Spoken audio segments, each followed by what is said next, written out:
is going on, everybody? Welcome to yet another episode of The Rose Show. As always, I'm your host, Jay. Who else but me? And today, my guest is my homie, DJ Clay.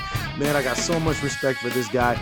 Met him when I first became a promoter, and we'll talk about this more when the episode goes. But man, I ended up getting a chance to hang out with him for like an entire summer. He would come to Dayton, just like on his way back and forth through I-75, and we hit a couple of shows together, hit a couple of stops on when he was doing his drip vape run.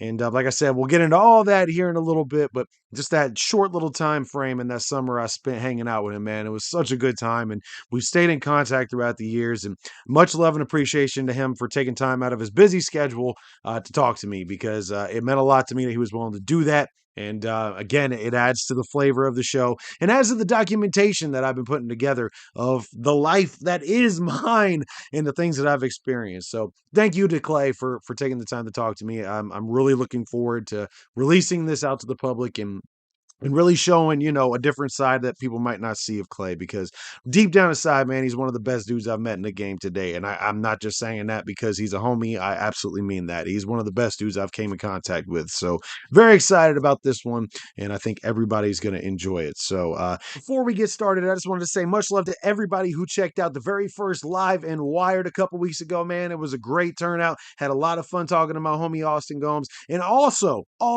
shout out to Tierra Diaz of DJ Clay's label AR Entertainment, who has dropped his brand new record, Man of Flex. Man, I've listened to it. It's absolutely dope. Make sure you pick that up, and be sure to check out episode 56 of The Rose Show featuring the man himself. It was one of my favorite episodes I've done today, and it is a sleeper episode for anybody who's a fan of underground music or music in general, man. Go check that out, because I think everybody who does is going to love it, because I loved making it. I loved putting it together, and I really think you're going to enjoy it if you haven't checked it out. So that's enough from me today. Let's hear a word from my sponsors, and then we get into the episode with my friend DJ Clay. Let's do it, y'all. Hey, what's going on, everybody? It's Jay, and I'm here for W Energy, my sponsors. Now, what is W Energy, you might ask? W Energy is clean, jitterless energy. Better than the canned stuff that you would get at your convenience stores, your gas stations, all that kind of stuff. It doesn't have all that trash in it. Now, how do I know? Because I myself use W Energy. So what I've got here, a couple of limited edition flavors. For instance, W Energy puts out this stuff called Grandpa's Ginger Water. I know it don't sound that great, but it is amazing. Limited run that they came out that I've got actually multiple tubs of. I believe in W Energy. I use W Energy myself. Also, this was just released, and it's another limited edition flavor that they come out with, and it's called Palm Blom. It's pomegranate blossom.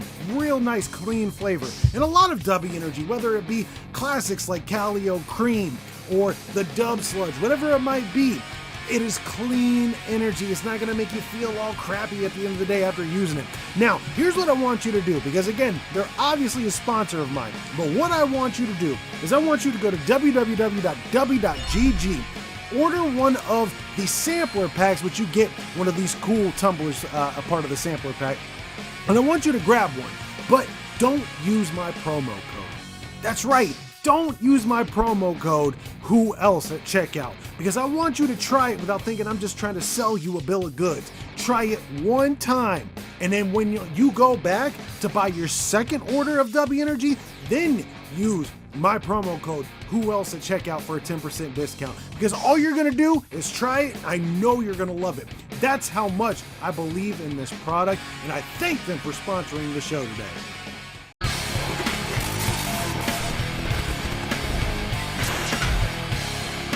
What is going on, everybody? Welcome to yet another episode of The Rose Show. As always, I'm your host, Jay, who else but me? And today, I have got somebody with me who I first met back when I was in my first year as a promoter, all the way back in, like, I think 2015 or something like that.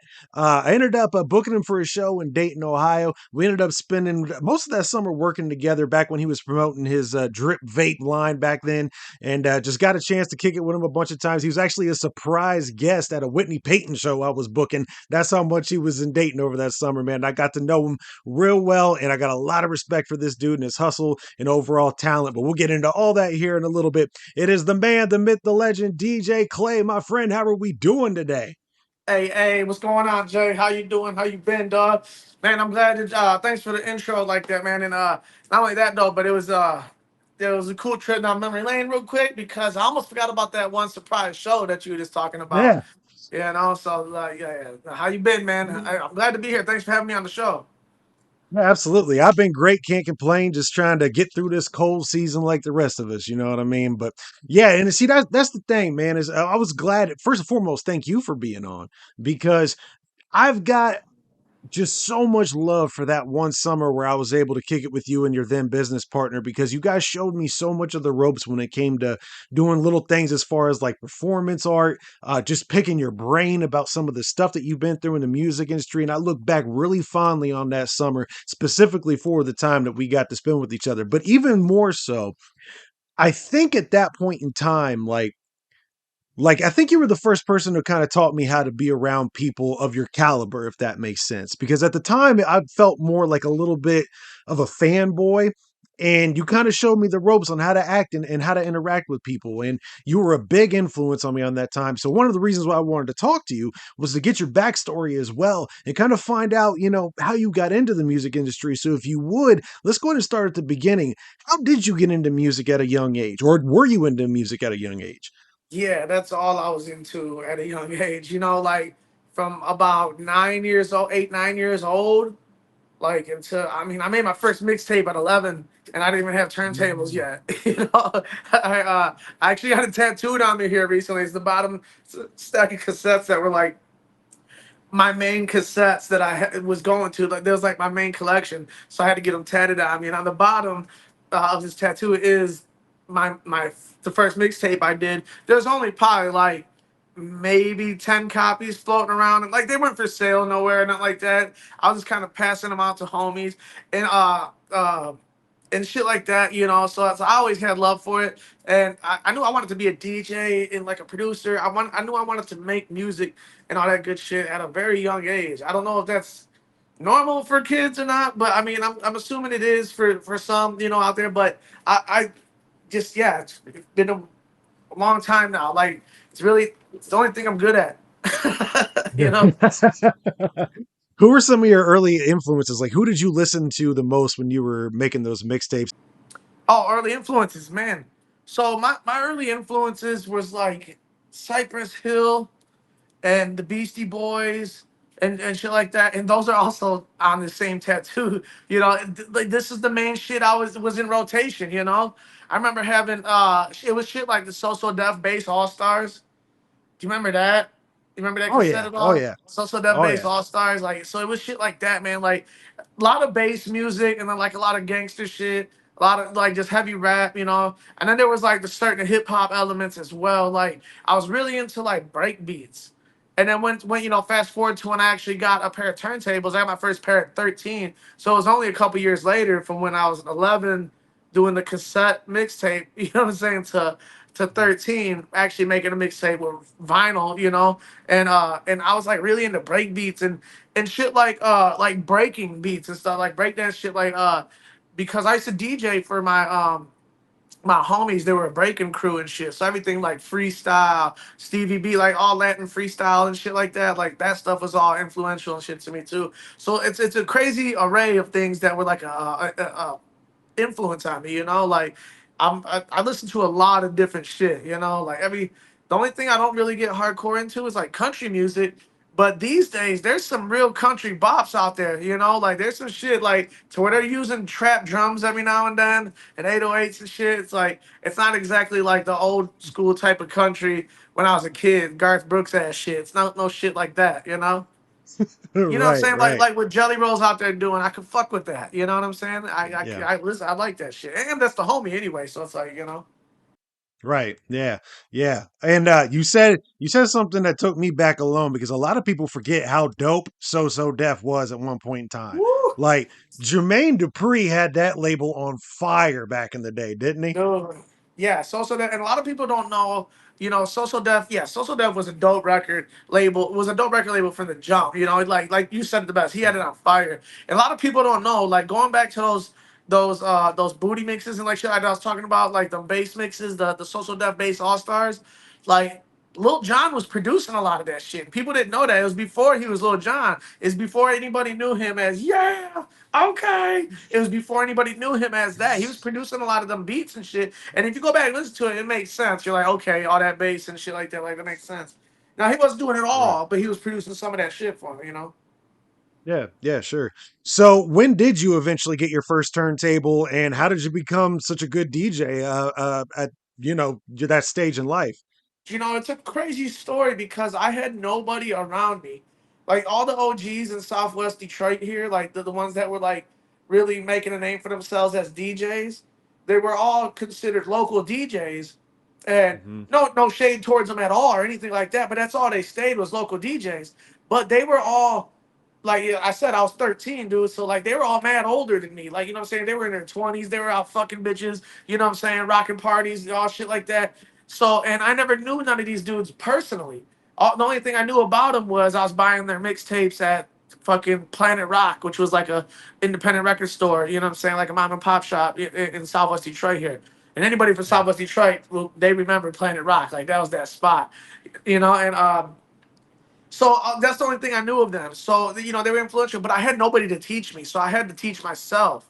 I was self-taught, so that's how I became me. I wouldn't let failure be an option. It's like if I did some cool shit and it sounded good scratching, then I would keep practicing that scratch. Yeah. If I fucked up, it's like be first, you don't succeed, try again, type shit. So it's like I just kept doing it. And I used to have a weird technique when I started scratching at first. Let me see. I'm gonna grab a record here. It's easier to show you than to explain it, I think. So let me All grab right. something. I got you. There we go. Just pull something out.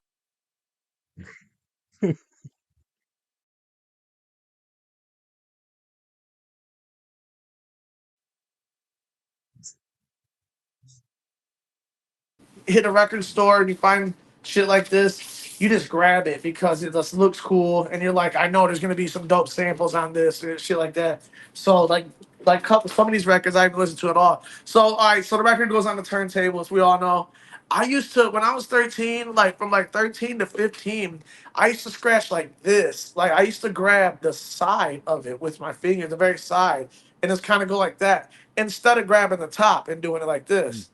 So it was real weird. So I was able to scratch real fast like that. You know what I'm saying? This is versus the standard way of like this. You're right. So Yeah. and so it was years until I picked up the technique of scratching the right way. And I don't know if what I was doing was technically a wrong way. There's really no wrong way of scratching if it sounds good, I guess. But that's how I taught myself. You know what I'm saying? So, and everybody was like, "Holy shit, you're scratching so fast!" It's because I was able to do it sideways, all weird like that, and it was real.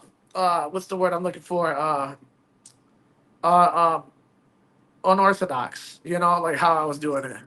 And so everything from beat matching, like the only thing that I had as a teacher was like old fucking DMC fucking VHS tapes and shit like that. Like the DMC championships and shit like that. Or like Right. breakdance videos. Remember the old school breakdance VHSs and Oh shit like yeah. that? Oh yeah. But Hmm. I'd be paying attention because I didn't breakdance, but I'd be paying attention to the DJ. You know what I'm saying? So that's kind of the only thing I had as a teacher was watching shit like that, and like certain Yeah. influences that I had as a DJ. You know what I'm saying? Watching like Cuber and the Executioners and shit like that coming up. It's like some of the goats out there. Watching them. And Yeah. fast forward to present day, I got to meet all those guys. Me and Cuba are homies now. It's crazy as fuck. Like got each other's number in our phone book, and we chop it up every now and then. And I was never thought that would happen. That was the shit. Right. Right. So Yeah. yeah. So man, it's like it's cool for the story as far as like self-taught. You know what I'm saying? But it also sucks because it'd have been cool to have like somebody there showing me how to do it. Maybe I'd have picked up on a few things a lot sooner. Yeah. Yeah. And there's something to be said for that too. And maybe that's one of the reasons why we clicked as hard as we did when we very first met, because like nobody was booking me for shows in the Dayton area or in Ohio in general. So if I wanted to do shows, I had to make my own way. So I found a venue, I booked my own shows. I opened that door for myself. And that's exactly what you did as well. And that's something that is lost, I think, on the new generation of artists. Just my opinion. I'm just my opinion for the most part, from what I've known. People are afraid to go, you know what? I'm not getting the opportunities. I'm gonna make my own way. You know, Yeah, and I you feel like can't there's something to be fucking. said for that. Sometimes you can't knock on the door. Sometimes you got to kick that motherfucker down. You know. Exactly. Exactly. And you're proof of that as well. So how did that go to, you taught yourself how to do it. You're getting the game down. How did that translate from that point to when you met the people at Psychopathic Records? Shit. It was just just grinding out as a kid, doing shit like house parties. I was DJing a lot of gang parties around here. You know what I'm saying? Like Mm. every different type of gang. I was mad neutral in my neighborhood. Like all the gangs were always just like, what I'm saying, like, man, don't ever fall into this life. You know what I'm saying? Like this music shit's for you. So I always salute like the OGs from all the gangs around here in like Detroit. Like thanks for not peer pressuring me. You know what I'm saying? Like, thanks for not peer pressuring me on that shit. You know what I'm saying? But it's like as if they seen some shit I didn't see at the time when I was younger. But I was killing it DJing though, and they appreciated that. Like I remember DJing parties and they would get shot the fuck up. And I'd be like duck behind the tables, like unplugging shit, like party's over, get the fuck up. You know what I'm saying? Like I was young though, like 15, 16. So I there was some people I knew here, from the same neighborhoods. It all goes back to Southwest Detroit here, and it's like, it was cats like Rudy and my partner now, one of my best friends, my partner now, Jose, aka Big Chief. He runs my record label with me and shit. He's the CEO of the label, and you know, they it was all through mutual phone calls and friends and shit that I got a phone call to do Big Ballers Christmas when I was 16. I was Oh 16. shit. I might have just been going on 17, give or take. I know on the lyric, and I kept grinding. I said I was 16, young, and was never put on. I know I said that, but in reality, I might have been 17. I had to round it. Like I couldn't remember though. I'm pretty sure I was 16 though. Like it was somewhere in between because even if I was 16, I was about to be 17 the next month because ball is in December, my birthday's in January. So regardless, it was Mm. real close. So I Right. remember doing that, and then I guess I made an impression, and I never even knew Joe and Joey at that time yet. Saying like I didn't even meet him. And it wasn't until years later when I even met him, like personally, and started doing like real work with them and all that good stuff. But it was always just a phone call from Jose, like, hey, and it was only shit here in Detroit. You know what I'm saying? Like record release parties, fucking that what was that contest that they did? The Underground Cycles. Underground Yeah, that was Cycle. it. It Yeah. was like I was DJing those when they were here. I DJed like a Twisted record release party when Man's Myth came out and shit like that. Like it was, I would get those phone calls every time they had Detroit shit going on. And every Big Ballers since I was 16, I've done. I probably only didn't do like two, maybe three since I was 16 years old. I've done Ballers every year since till present day. And then wow, damn, thinking about that, saying that out loud, that's a lot of fucking years. So so uh, and then it wasn't until 2006, it was like late 2005, when Shaggy was finishing up his record, his solo record, and fuck the fuck off, and he wanted a DJ to go out with him because he was going solo. He wanted that hip hop element, Mm. something different than what the clown show is. You know what I'm saying? Than what a regular Right. ICP show is. He was going out with no Fago and all this and that. So again, there was a phone call made. The good word, yo, this motherfucker Clay. He's that dude. And so Shaggy's like, oh word, like let me meet him. So this is when we finally first met. And we had like a little meeting and shit up at Psychopathic Records at the office with Shaggy, and it's kind of like was history from there. One thing I remember about the meeting is he was like, because he was going to do an in-store tour first to do like autograph signings and promote the record before he actually did the tour, and I remember him asking me like, like you're hip to old school shit and stuff like that, right? Like, because that's what he wanted to be played was like old school music while the in-store signings was going on. Like there was we built a whole club inside of every when we went out and did that fucking that in-store tour, there was a whole mini club built inside of every record store. Like it was insane. The, Wow. the thing was so fucking heavy. Like that was me paying my dues. Like I remember helping set that motherfucker up. and that shit was heavy. It was made out of like steel fucking frame, like fucking angle iron, like square, like the square tubing and shit like that. Like Right. it was made out of that shit and fucking heavy ass, fucking thick ass pieces of wood and shit. So, but it was a whole club. It was four walls, a fucking ceiling, and inside of it was like a bar. That's where Shaggy was doing his autographs behind. There's an area across from him where it was like the DJ setup where I was inside that bitch DJing.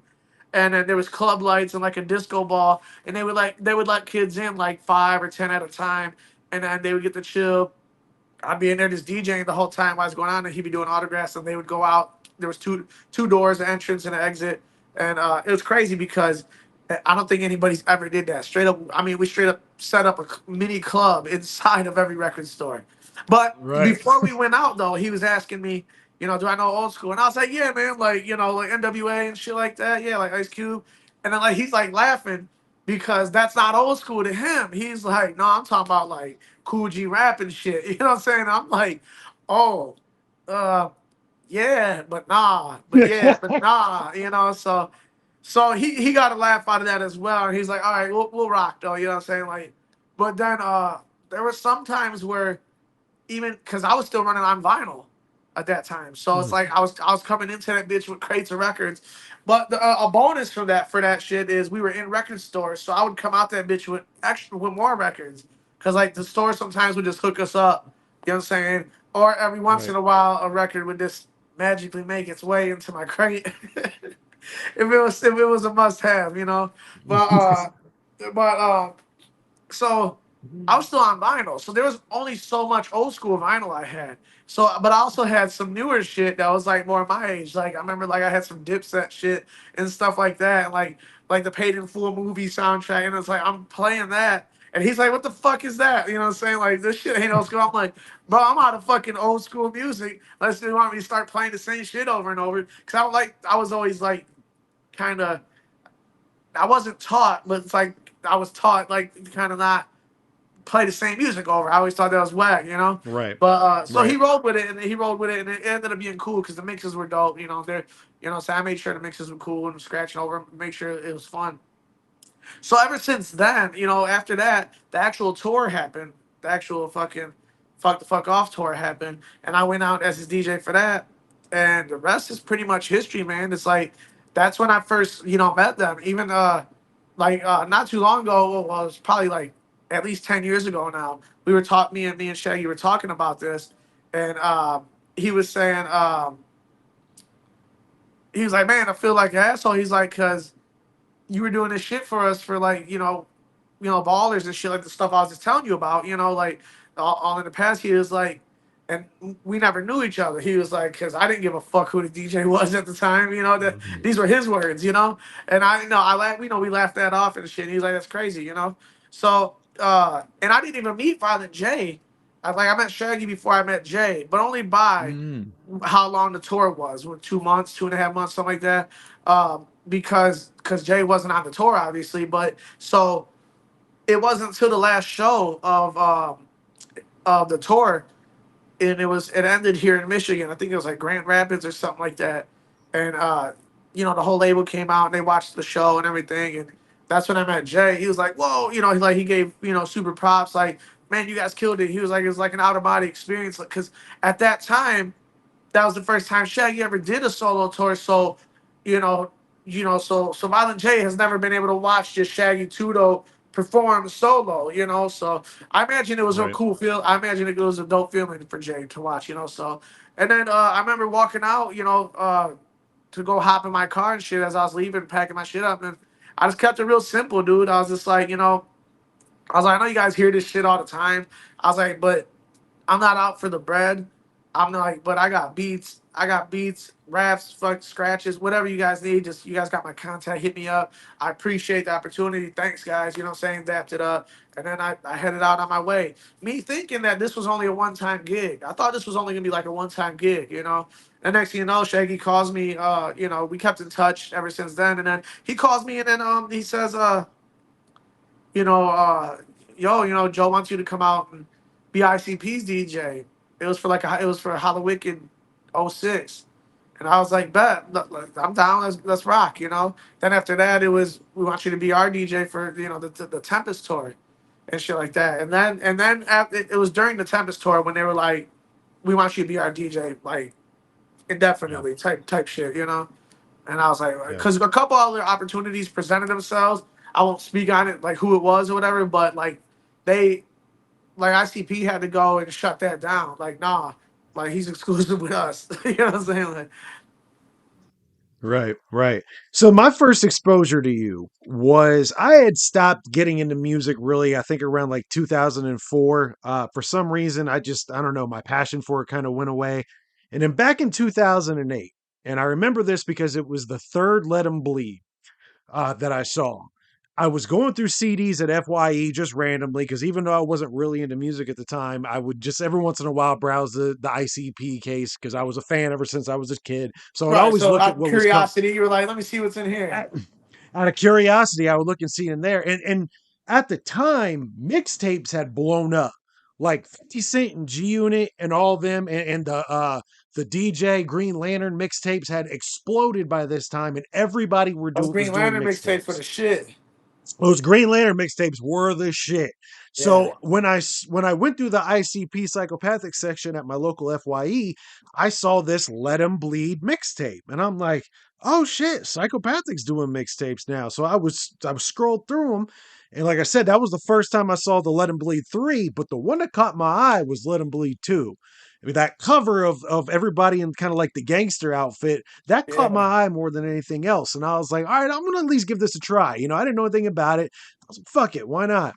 Bro, that thing didn't leave my deck for like a year straight. Like I had that shit on repeat, and Ah. that brought me back. That volume two, still to this day, like if any of those tracks come on, like I'm just immediately taken back to that moment. That mixtape brought me back into music. It really did. And I'm not just saying that because you're my homie. Like that mixtape brought me back. So that was very important to me. How how did you guys come up with the idea for the Let 'Em Bleed series? Is it because you used to do those mixtapes back in the day? Was it your idea or was it someone else's? It was a little bit of both. It was because I was doing mixtapes already. Like when I came in and we were doing like the Tempest, I had just released a mixtape that that was like, but it was me rapping on it as well. And that's when they discovered Mm, that I rapped as well too, and okay. shit like that. Like when they heard that mixtape, but nonetheless it was a mixtape that I had put out. It was more than just me rapping on it. It was the cats that are on my record label on AR as well too at the time. Bales was on it, and he's still on the record label. We had a cat that was doing reggaeton at the time. He's not on the label no more, but that's only because he caught some legal cases and shit like that. So he's always welcome back. But when everything gets right. So and then myself, and then there was another artist too, I believe. Uh, I think at the time, but that was the mixtape and shit. And they knew like a little bit of the past of the mixtapes that I had out, and this was I think it was like the first time for them to seize the opportunity to put on it sparked something and I believe it was like I think it was Jay that brought it up. It's so crazy because I remember we were sitting on the tour bus and it like almost came out of our mouths at the same time. Like it was like because I remember when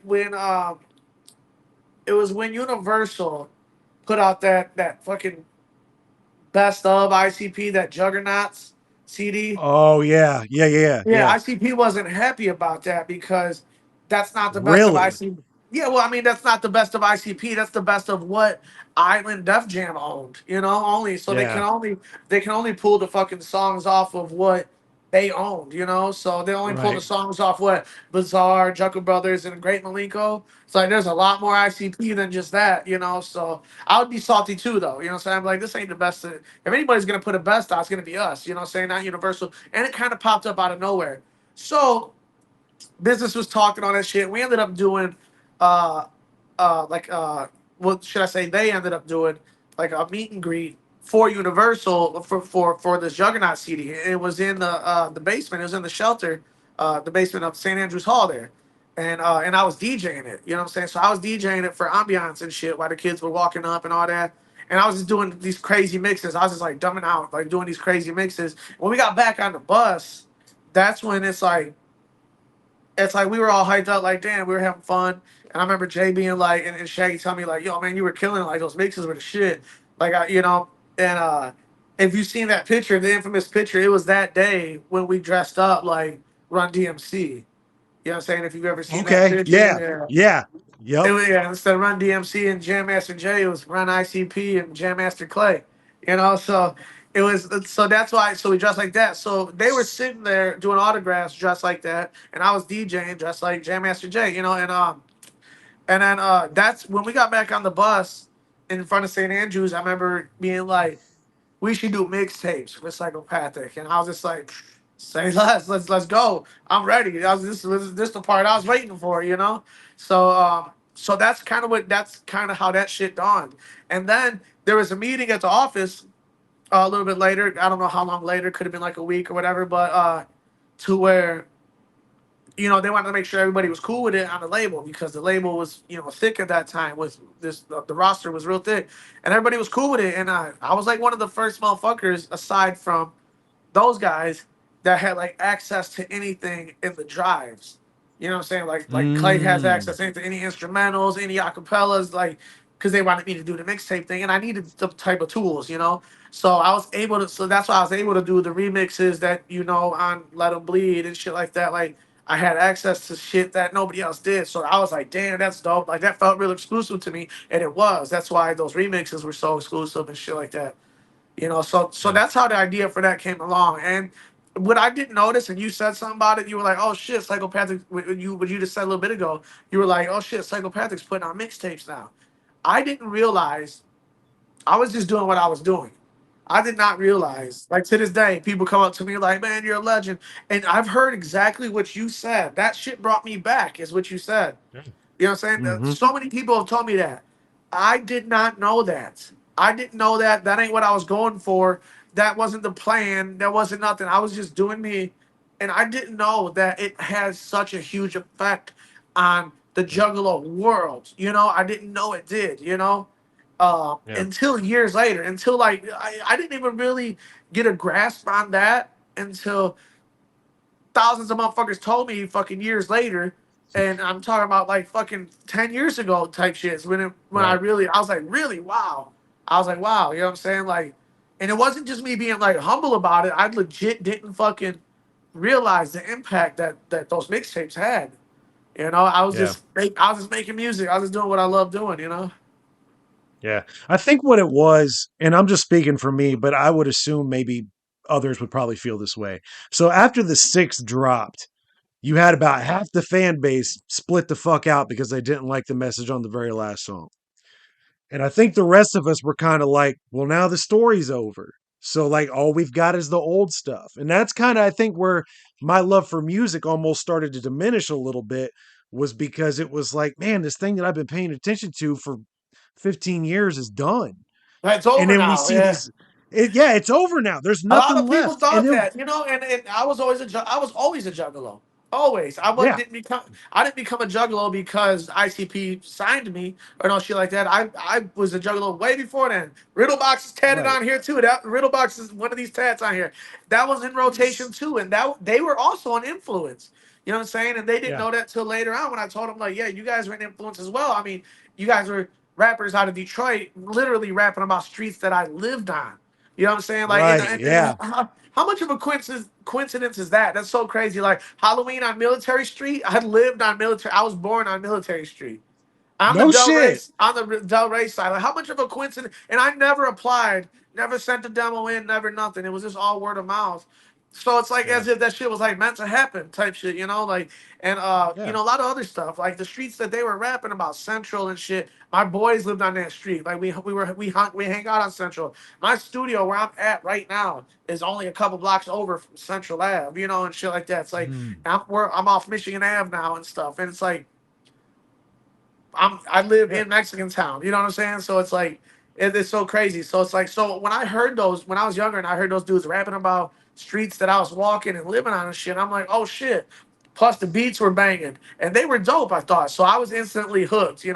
And this Yeah. was when I got hooked on listening to ICP music. It was Riddlebox era. Riddlebox that just came out.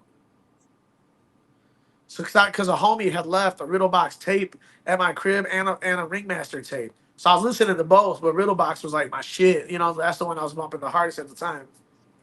Yeah, yeah. And then on top of that, to pile on to what you were saying as far as it being fate, go back to what we were just talking about 2 minutes ago.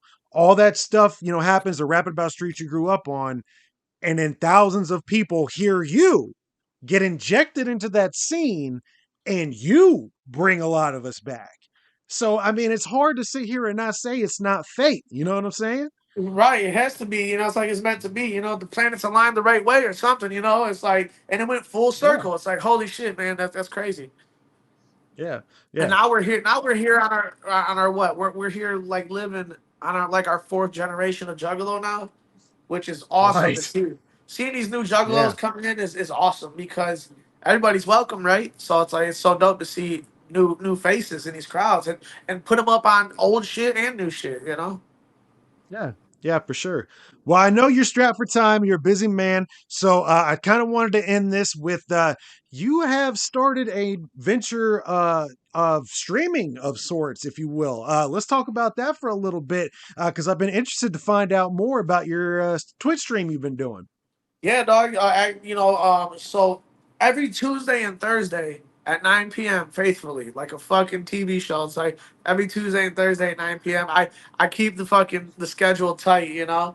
So I stream live on Twitch. And it's easy to find. It's twitch.tv/ DJ Clay 313, just like my social medias, you know, and stuff like that. So um I'm actually going to be streaming tonight here in a little bit, and Tuesdays are Turned Up Tuesdays, to where I do a DJ stream, and Thursdays called the Thursday Array, to where I do an array of shit like I'll game or I'll do some other stuff.